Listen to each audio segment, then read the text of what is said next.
In 1933, the Nazi book burnings in Germany became one of the most iconic acts of censorship in modern history. Thousands of books were consigned to the flames in the belief that they contained subversive ideologies that threatened the Reich. However, beyond the widespread condemnation of this practice, few have stopped to investigate which books were actually destroyed and why they were considered so dangerous. Book burning has become a symbol of the repression of ideas, but what made these books so dangerous as to justify their physical destruction? After the war, Germany also participated in book bans during the Denazification process. Swing, which raises an important reflection on censorship at different historical moments. While book burnings are generally associated with Jewish works, this explanation is simplistic. It is necessary to delve deeper into the reasons for Nazi censorship, explore the type of content considered subversive, and understand how this act of destruction was only a small part of a total control over thought and culture. This is a complex issue that goes beyond the iconic images of burning books. It is time to analyze the historical context and uncover the true magnitude of what was at stake. Goebbels' vision, the cultural revolution that transformed Nazi Germany. On November 15, 1933, Nazi Germany's propaganda minister Joseph Goebbels gave a speech to thousands of enthusiastic young people. At that time, the Nazi Party had been in power for almost a year, and in that short period, it had profoundly transformed the nature of German society. Goebbels stated, "The revolution we have carried out is total. It has embraced all areas of public life and fundamentally restructured them. It has completely transformed and reconfigured people's relationship to one another, to the state, and to the questions of existence." He stated that on January 30th, the day Adolf Hitler was appointed Chancellor of Germany, the age of individualism had come to an end. Now was the age of community. But how did they manage to transform society to such a degree in such a short time? Goebbels spoke of was not a social or economic revolution like the French Revolution of 1789 or the Russian Revolution of 1917. Nor was it a revolution of permanent upheaval like the one Ernst Röhm and his brown shirts seemed to have imagined before they were crushed in 1934. It was a cultural revolution. It foresaw the deepening and strengthening of the Nazis' conquest of political power by converting the entire German people to their way of thinking. On March 25, 1933, Goebbels again noted that the highest percentage of votes the Nazi Party had ever received in free elections had been 37%. He aspired to win 100% of the people behind its goals and ideology. To this end, Hitler created a new Ministry of Popular Enlightenment and Propaganda on 13 March 1933 and appointed Goebbels himself to a cabinet post. Goebbels defined the ministry's task as the spiritual mobilization of the German people in a permanent recreation of the spirit of popular enthusiasm which, the Nazis claimed, had galvanized the German people at the outbreak of war in 1914. The Nazis' belief in the positive power of propaganda also owed much to the experience of the First World War, when, they believed, the British had succeeded in spreading damaging myths about Germany. The Goebbels ministry, staffed by committed young Nazi ideologues, sought not only to present the regime and its policies in a positive light, but to create the impression that the entire German people enthusiastically endorsed everything it did.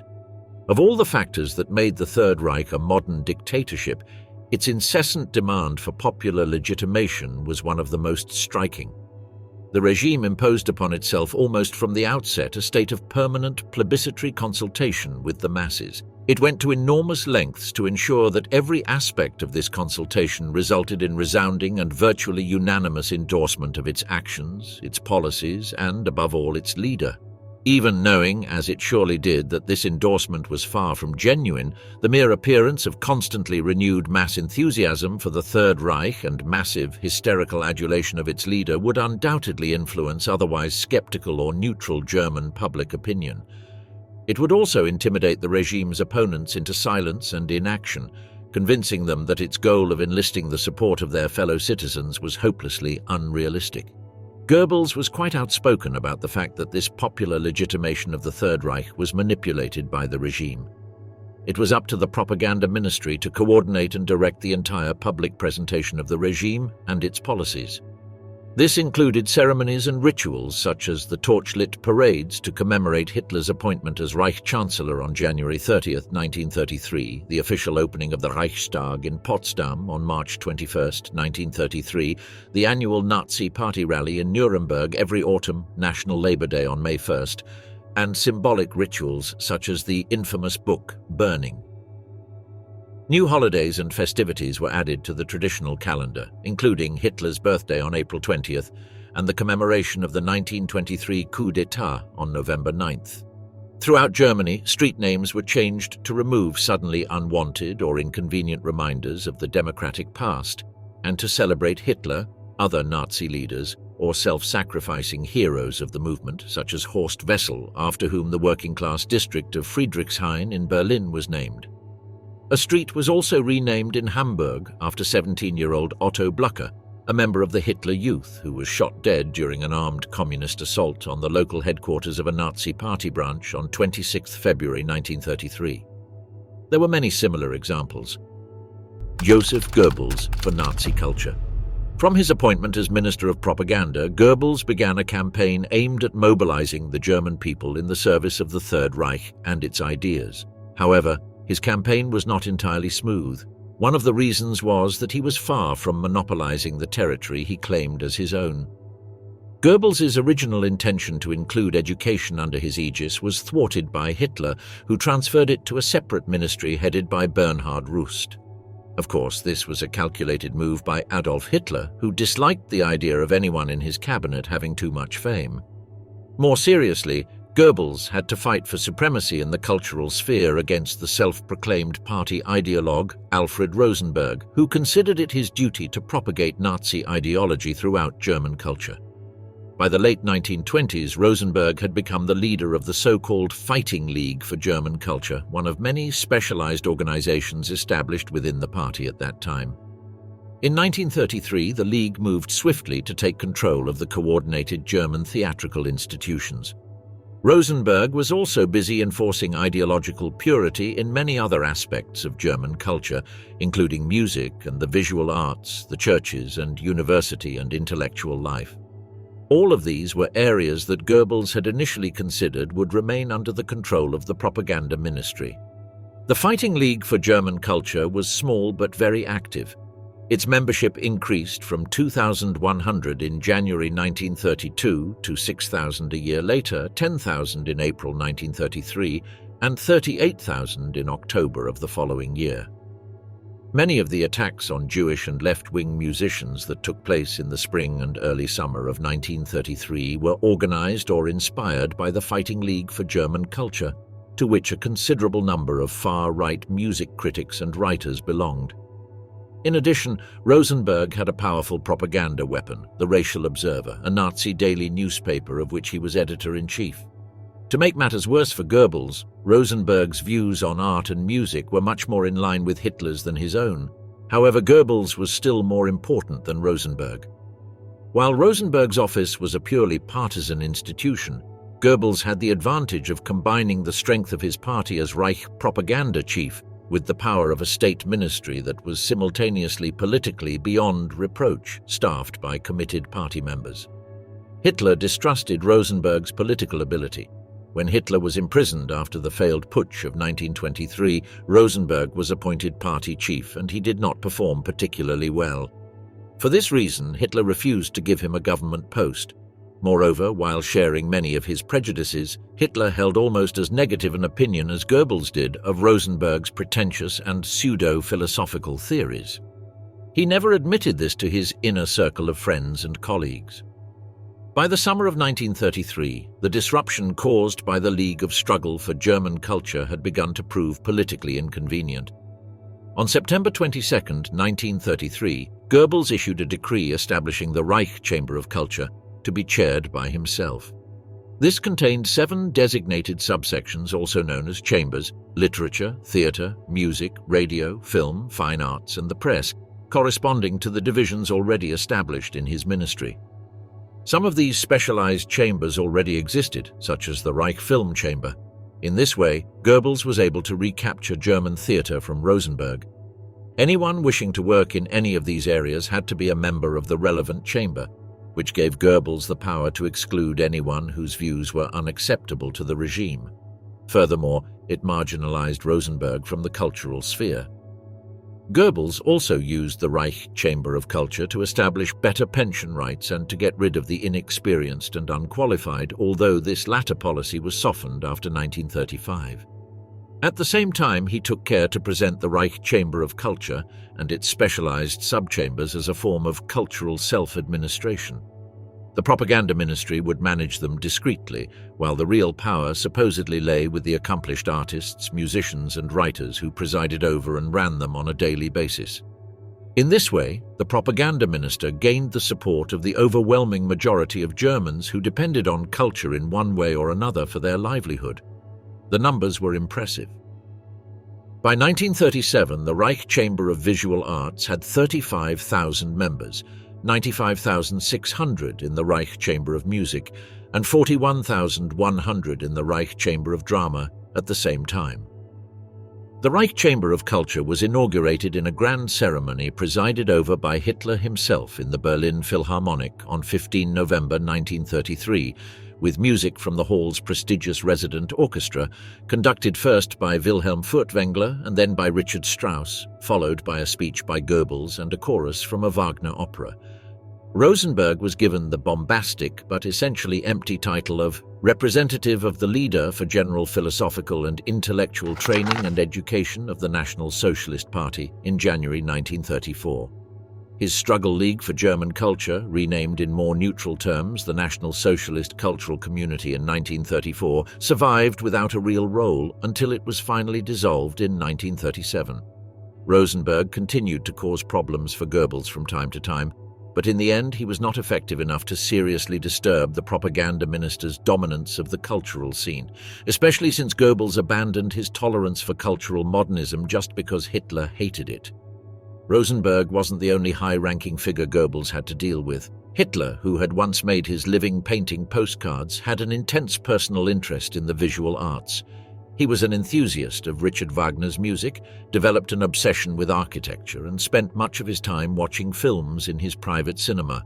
There was also Hermann Göring, whose position as Prussian minister-president gave him control over many important cultural institutions run and financed by the Prussian state, although he did not attempt to influence cultural policy in a broader sense.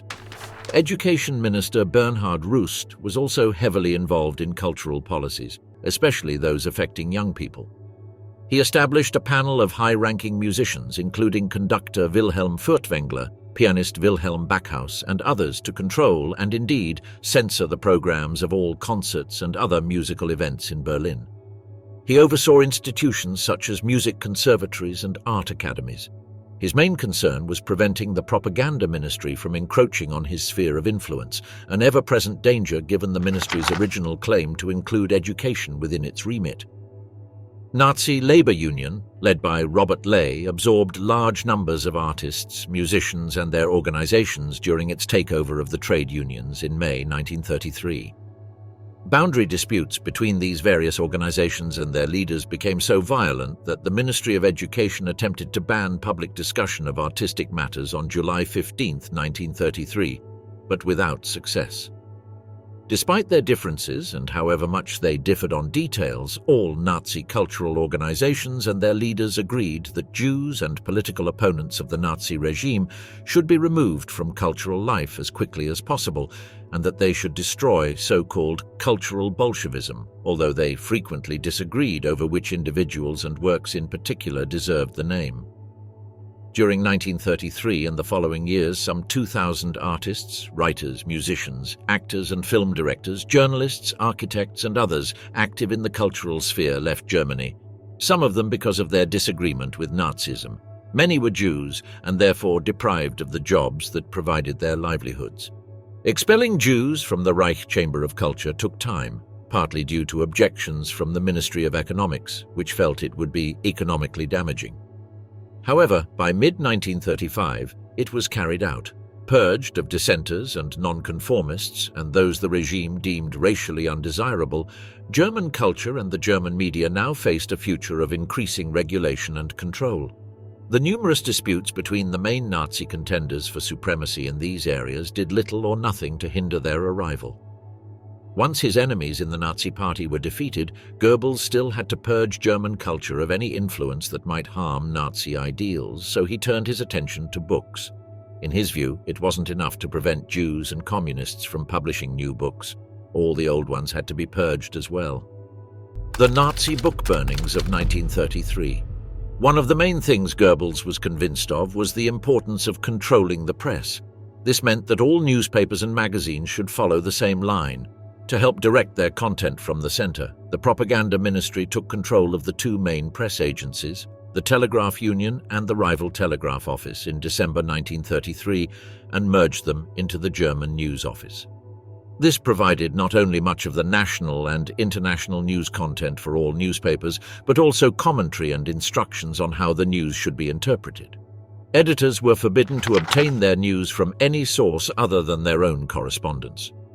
Goebbels' instructions to editors, issued at regular press conferences and cabled to regional press offices for the benefit of the local press, included frequent prohibitions as well as orders on what to print.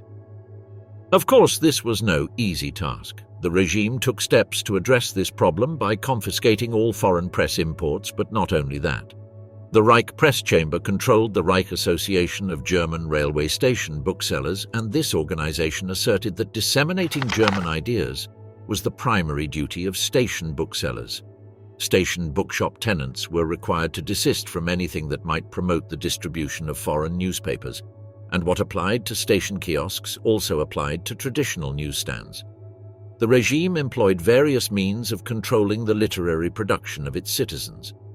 Membership in the Reich Chamber of Literature was mandatory not only for writers, poets, screenwriters, playwrights, critics, and translators, but also for publishing houses, first- and second-hand booksellers, lending libraries, and everything related to the book trade, including scientific, scholarly, and technical publications. Jews were excluded, as were any dissidents or people with a politically suspect past. Censorship was based on a decree issued almost immediately after Hitler's appointment as Reich Chancellor on February 4, 1933, which allowed the police to seize any book that endangered public safety and order.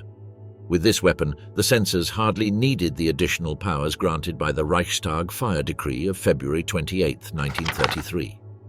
Moreover, the Penal Code had long contained provisions for the seizure and suppression of allegedly dangerous books, and there was a long and legitimate tradition of confiscating and banning filthy and shoddy literature. Soon, libraries and bookstores were raided, often in quick succession, by agents of the criminal police, the Gestapo, the Ministry of the Interior, the courts, local authorities, and the Supreme Censorship Authority for filthy and shoddy literature, based in Leipzig. The Hitler Youth, the Brown Shirts, and the Nazi Student Organization remained equally vigilant, eradicating books by Jews, pacifists, Marxists, and other banned authors. Rosenberg's League of Struggle for German Culture also contributed, as did the official party censorship commission, charged with vetoing publications produced by the party itself. By December 1933, more than 1,000 titles had been banned by these various institutions.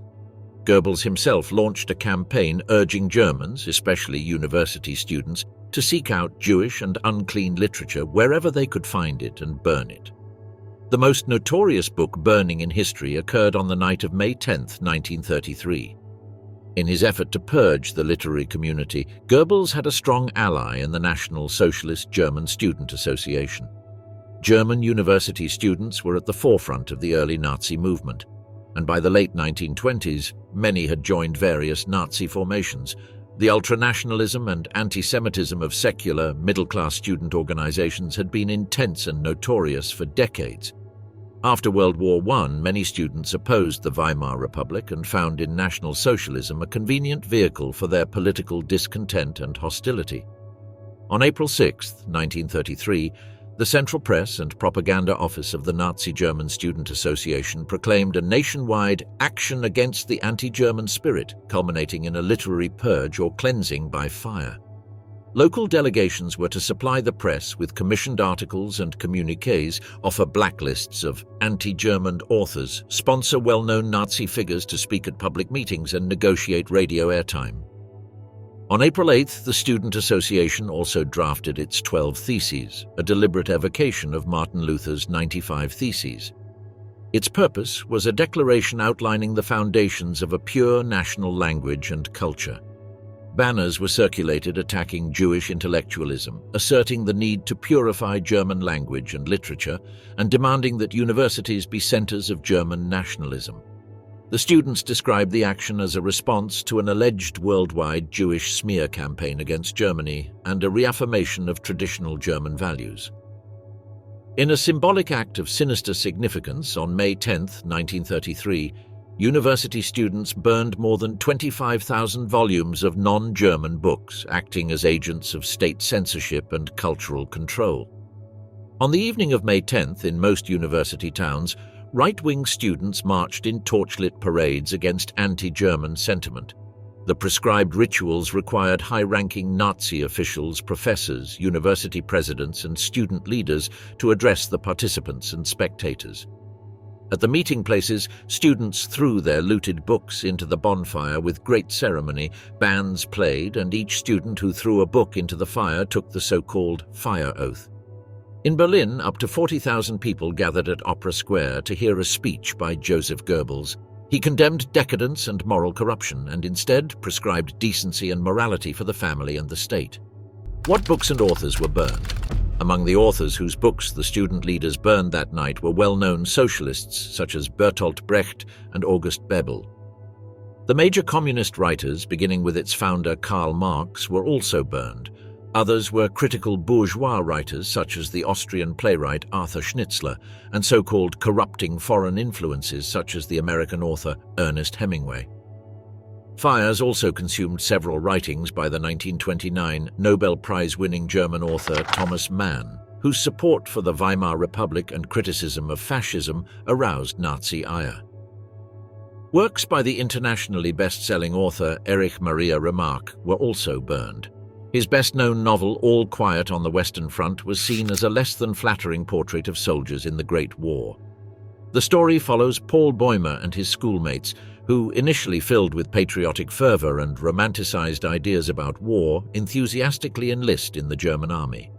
They soon face the brutal and dehumanizing reality of trench warfare, which shatters their idealism and leaves them deeply disillusioned. The narrative vividly depicts the grim physical and psychological toll of combat. It shows the constant threat of artillery fire, poison gas attacks, machine gun fire, and the relentless, senseless violence of the front lines. The soldiers live in precarious conditions, surrounded by death and despair. Because of this, Nazi ideologues believed it might undermine the young soldiers' warlike fervor, and Hitler's plans definitely included war in the near future. Works by early German literary critics of the Nazi regime, such as Erich Kästner, Heinrich Mann, and Ernst Gläser, were also burned. Other writers blacklisted included the Americans Jack London, Theodore Dreiser, and Helen Keller, whose belief in social justice encouraged her to advocate for people with disabilities, pacifism, improved working conditions for industrial workers, and women's right to vote. These were naturally values incompatible with Nazi ideology. Among the Jewish authors whose works were burned were some of the most famous contemporary writers of the time, such as Franz Werfel, Max Brod, and Stefan Zweig. Also burned were the writings of the beloved 19th-century German Jewish poet Heinrich Heine, who wrote in his 1820 work Almansor a warning that became famous because it came true: where they burn books, they will eventually burn people too. Not all book burnings took place on May 10th, as the German Student Association had planned. In some university cities it rained that day, forcing the association to postpone the public bonfires for a few days. Other local student associations preferred to hold the rallies on June 21st, the summer solstice, the traditional date for bonfires in Germany.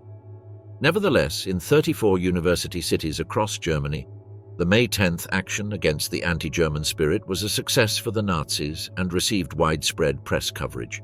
In some cities, especially Berlin, radio broadcasts carried the speeches, songs, and ceremonial chants lived to countless German listeners. The promotion of Aryan culture and the suppression of other forms of artistic production was another Nazi effort to purify Germany. The Nazi book burnings of 1933 were portrayed in the media at the time as a spontaneous action by organized youth at universities, but in reality they were far from that.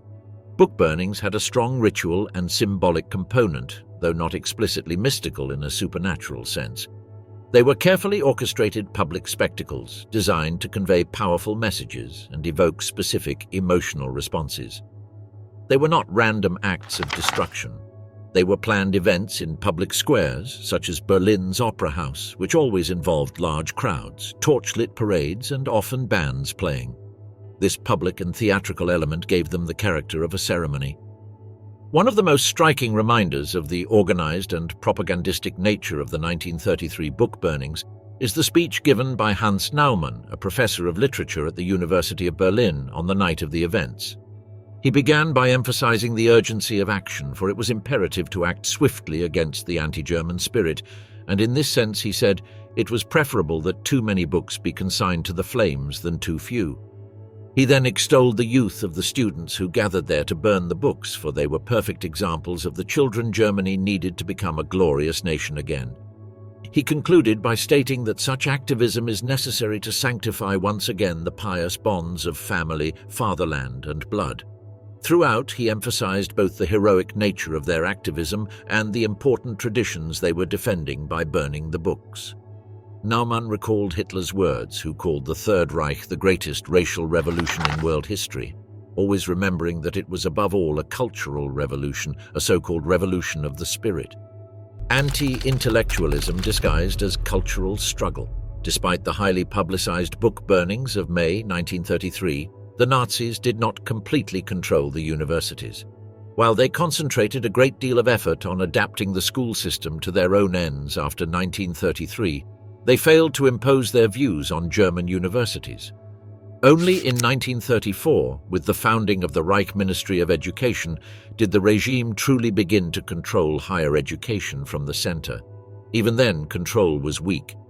Education Minister Bernhard Rust was not only weak and indecisive, but also showed a profound disinterest in universities. The other Nazi leaders were also not particularly concerned with higher education. Hitler himself only addressed a university student audience once during his term, on the 10th anniversary of the founding of the Nazi Student League in January 1936. Regional leaders attempted to interfere in university affairs, also without success. The Brown Shirts attempted to recruit students, while the Nazi Student League spearheaded the Nazification of university life. The ministry considered that the Student League's primary function should be to promote the political indoctrination of undergraduate and graduate students. However, the management of the university rested with the rector, who was the leader of the institution. The duty of the rest of the staff and students was to follow him and obey his orders. In practice, however, the weakness of the Ministry of Education prevented this principle from being consistently applied. Like the Hitler Youth in schools, the Nazi Students' League and its members did not hesitate to publicly denounce teachers they believed did not follow the Nazi line. Ultimately, however, the influence of the Nazi Students' League was limited. In 1933, at the time of the book burnings, the number of male students at German universities who were members was, in fact, just under 5,000, or less than 5% of the German university student body as a whole. This number subsequently grew rapidly, driven by the mixture of terror and opportunism characteristic of the 1933 process of social and institutional coordination. The German student body was overwhelmingly nationalist and was therefore inclined to embrace the Nazi regime. But this did not mean that all of them joined the Nazi Students' League. Many students joined the stormtroopers in the spring of 1933, and following Hitler's instructions in September 1933 that the task of politicizing the student body should be carried out by the SA, the Brown Shirts established their own centers at universities and pressured students to join. By the end of the year, more than half of the students at the University of Heidelberg, for example, had signed up as stormtroopers. In early 1934, the Ministry of the Interior made military training organized by the Brown Shirts compulsory for male students. They were soon spending long hours training with the SA. This had a serious effect on their studies. University authorities began to notice a drastic drop in academic standards as students spent days or even weeks away from their studies or turned up for lectures in a state of exhaustion after training all night. In the SA, university students were subjected to anti-intellectual propaganda, and some of them lost interest in pursuing an academic career when they thought that intellectualism was a communist disease. Some brown-shirt leaders even told their students that their first duty was to the stormtroopers, not to the university. Their academic studies were merely hobbies to be pursued in their spare time. Such claims met with growing resistance among most students who were genuinely interested in their studies. The beheading of the SA leadership on the so-called Night of the Long Knives at the end of June 1934 effectively ended most of the SA's influence at the universities, an influence that should never have existed, as brown-shirt activism was far more attractive to young people accustomed to being on the streets, not to university students who enjoyed reading and learning. By the end of October, the SA was expelled from the universities and brown-shirt training was replaced by a less demanding sports education. At this time, membership in the Nazi Student League began to increase dramatically, reaching 51% of male university students in 1939 and 71% of women. By then, the League had managed to overcome the stubborn resistance of traditional student fraternities, which by 1933 comprised more than half of the male student body. Like other conservative institutions, the fraternities had vehemently opposed the Weimar Republic and supported the Nazi seizure of power. Most of their members had probably joined the party by the summer of 1933. However, the aristocratic tone and traditional independence of the fraternities were still not to the liking of the Nazi leaders. In May 1936, Hitler and Hess openly condemned the fraternities and banned party members from belonging to them. In summary, it can be said that while most university students agreed in principle with the nationalism and racism of the Nazi Party, they were not at all predisposed to participate in its anti-intellectual activities, except for a few thousand, most of whom participated in the book burning of 1933. Consequences of book burning and the persecution of writers. At the beginning of the Second World War, almost all of the country's internationally famous writers were in exile, including Thomas and Heinrich Mann, Leon Feuchtwanger, Bertolt Brecht, Arnold Schwarzenegger, and others, Zweig, Erich Maria Remarque, and many others. In exile, they quickly organized publishing projects, refounded banned journals, organized lecture and reading tours, and attempted to warn the rest of the world about the threat of Nazism. Many of the now classic fictional accounts of the Nazi rise to power and the early years of the Third Reich emerged from this exile environment in the mid to late 1930s. Needless to say, none of them found circulation within Germany.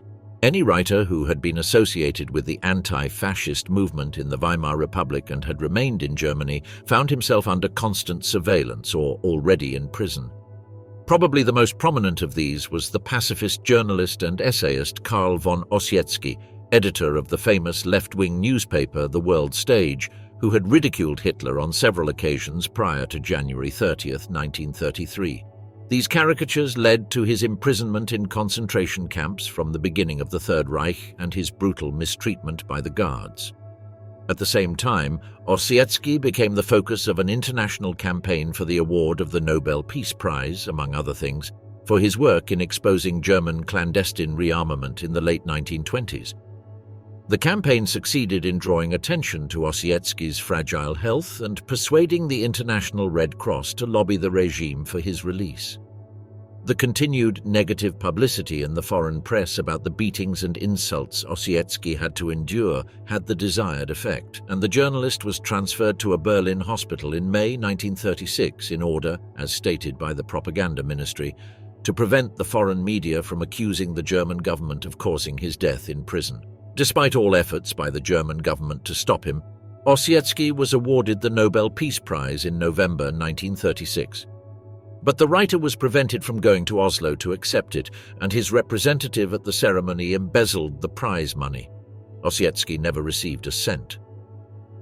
Shortly thereafter, Hitler banned German citizens from receiving Nobel Prizes and founded the German National Prize for Art and Science instead. Ossietzky's health never recovered from his mistreatment in the camps, and he died after 2 years in the hospital on May 4, 1938. Only his widow and his doctor were able to attend the cremation, and the regime arranged for his ashes to be buried in an unmarked grave. Ossietzky had become a symbol of the opposition without publishing a word since the end of the Weimar Republic. Open criticism of the regime while he remained in Germany quickly became impossible. The most active literary opposition came from exiled communist writers such as Bertolt Brecht, Jan Petersen, or Willy Bredel, whose work was smuggled into Germany from abroad in pamphlets and clandestine periodicals. Such activities ceased once the Gestapo crushed the underground communist resistance beginning in 1935. The less politically active writers who remained in Germany faced disastrous choices. They could either stop writing altogether or write on vague subjects that could not be construed as critical of the regime. Ernst Junger, one of Germany's most prominent right-wing writers, was a completely different case. Already a best-selling writer for his graphic and heroic portrayal of the soldiers' experience in the First World War, he had been close to the Nazis during the 1920s but felt uneasy under the Third Reich. In his short novel On the Marble Cliffs, Junger described a vague, symbolic world, sometimes set in the past, sometimes in the present, centered on a tyrant who came to power by undermining a decaying democracy and now rules by force and terror.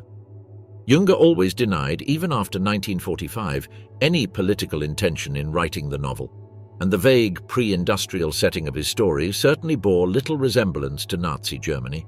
The book, published in 1939, sold 12,000 copies in 1 year and was frequently reprinted.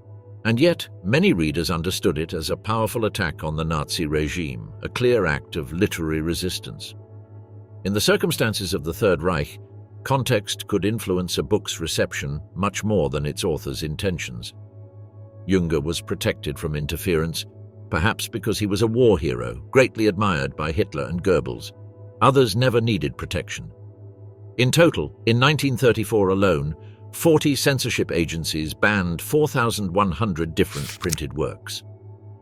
During the first 2 years of the Third Reich, literature by Jewish authors disappeared from public bookstores, and Jewish poets such as Heinrich Heine were condemned as superficial imitations of authentic German writing. The works of non-Jewish classics such as Goethe and Schiller were reinterpreted in ways that conformed to the regime's ideology. Goebbels' attempts to control the reading and writing of the German people had a catastrophic result for the quality and freedom of German literature at the time. In 1933, not only books were burned, but the identity of a nation. Kristallnacht, Goebbels' speech that unleashed the horror. It was not an isolated incident, nor a simple harbinger of what was to come. All the factors that facilitated the Holocaust were involved in its occurrence: the leaders' decisions, the SS, hatred, ambition, the active help of many, and the indifference of others. Statistics speak of at least 91 dead, 30,000 Jews deported to concentration camps, 7,500 businesses destroyed, and 1,500 synagogues burned. That night did not mark the beginning of the barbarism, which had begun at least 5 years earlier: persecution, segregation, and constant mistreatment of Jews.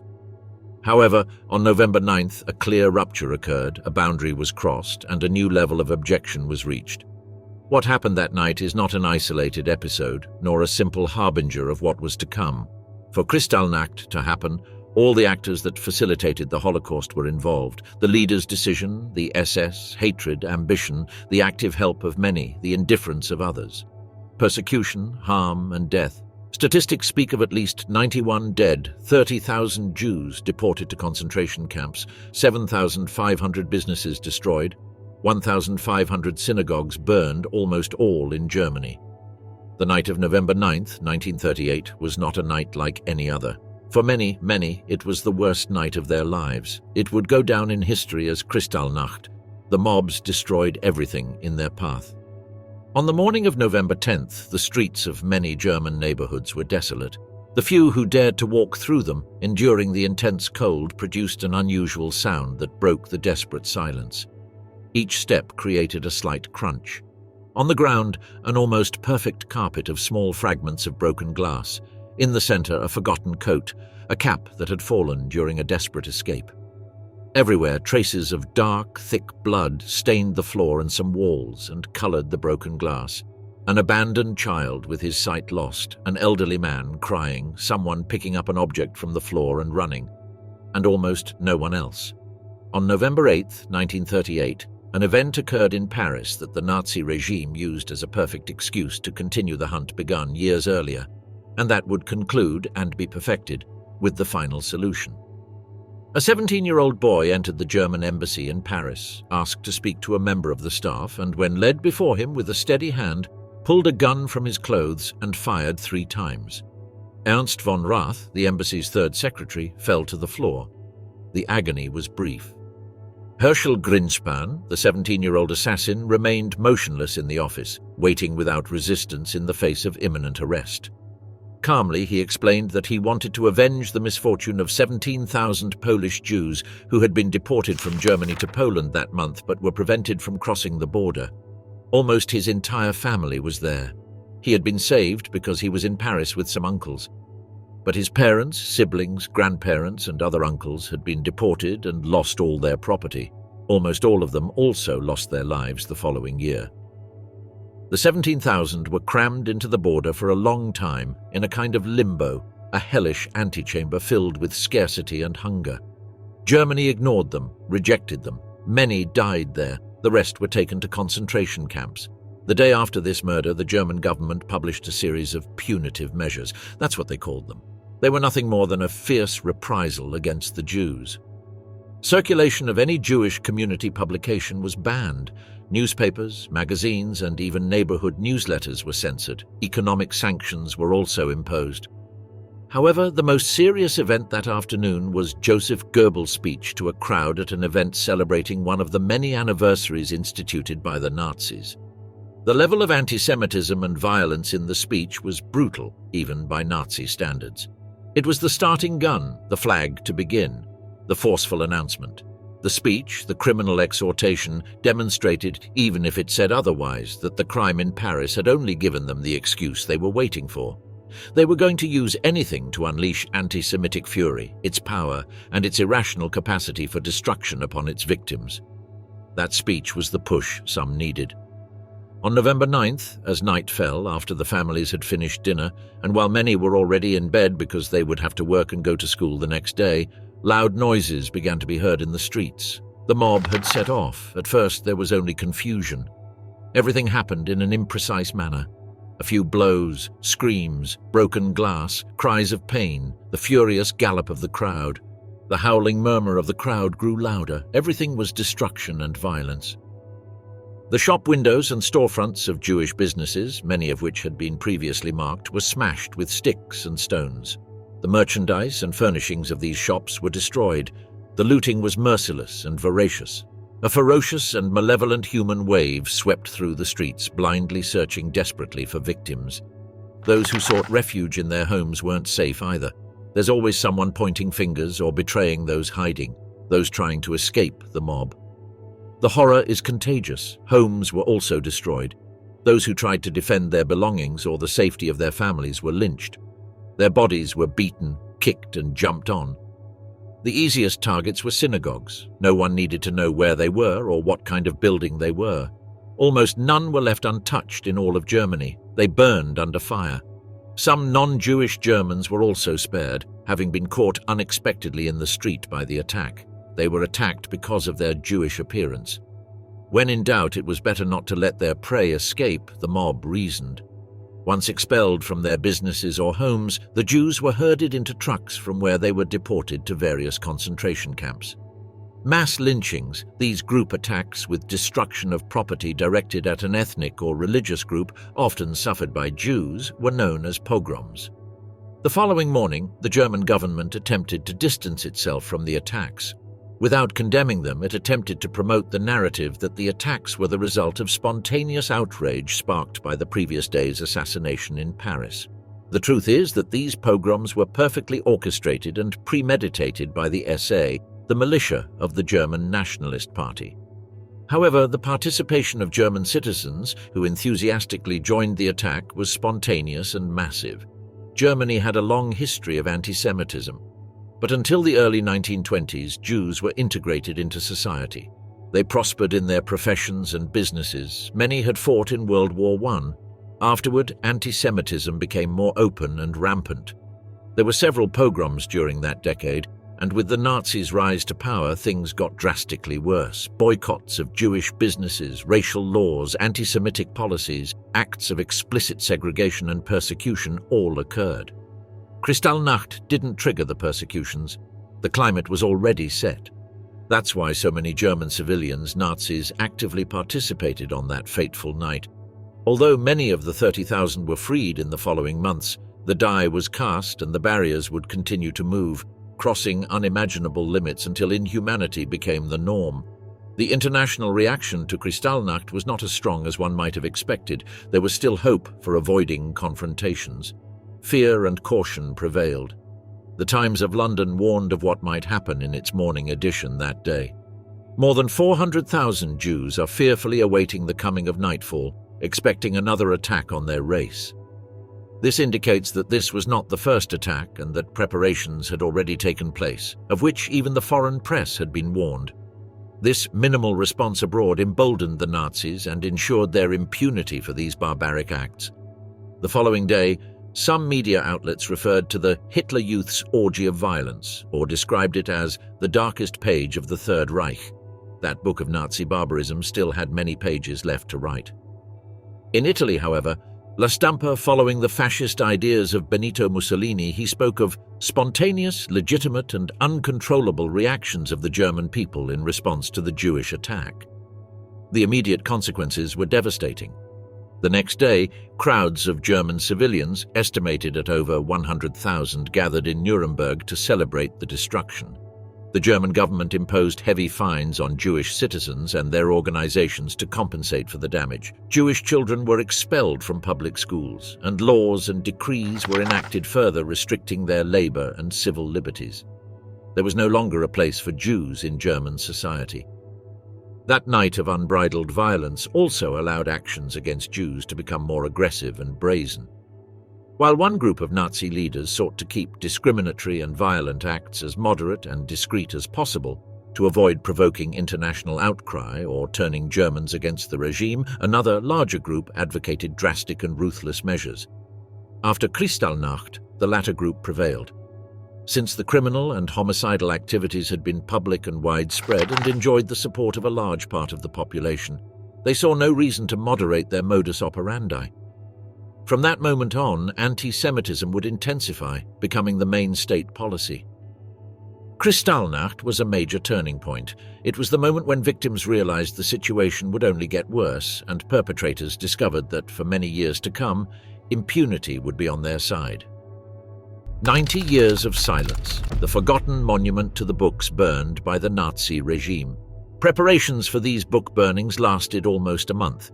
On April 6, 1933, the Nazi German Student Association began to spread the idea of a literary purge against these writers, whose spirit was evidently contrary to that of the then German government. Therefore, anyone who did not adopt the Führer's ideas, or who simply thought or saw differently, would be thrown into the fire. Before the books were thrown into the flames as if they were criminals on the way to the gallows, some selections were read aloud, as if on public display, demonstrating that their destruction was justified. Afterward, a verdict was read, which varied depending on the book in question. In the case of the works of the creator of psychoanalysis, the words were, "Against the exaggeration of unconscious impulses based on a destructive analysis of the psyche, and in favor of the nobility of the human soul, I consign the works of Sigmund Freud to the flames." 90 years have passed since that event. Today, in the center of Babelplatz, a glass plaque covers a completely empty bookcase designed underground as a memorial by the artist Milcham, Ullmann in memory of the burned books. The size of the shelf corresponds to the space these books would have occupied had they survived that fateful day. This event gave rise to the lists of banned titles and authors in Germany and much of Europe during the years of Nazi domination. Like inquisitors, Hitler's followers deprived people of knowledge for several years. It wasn't enough to strip them of their possessions and annihilate their families. They also had to eliminate their beliefs, passions, and dreams. The only thing left to think about is, why burn books? Apparently they don't harm anyone. They're not even alive. Of course, Hitler understood the most important thing. It's not so much books, but ideas that can become dangerous because a book, more than a weapon, can bring down entire empires.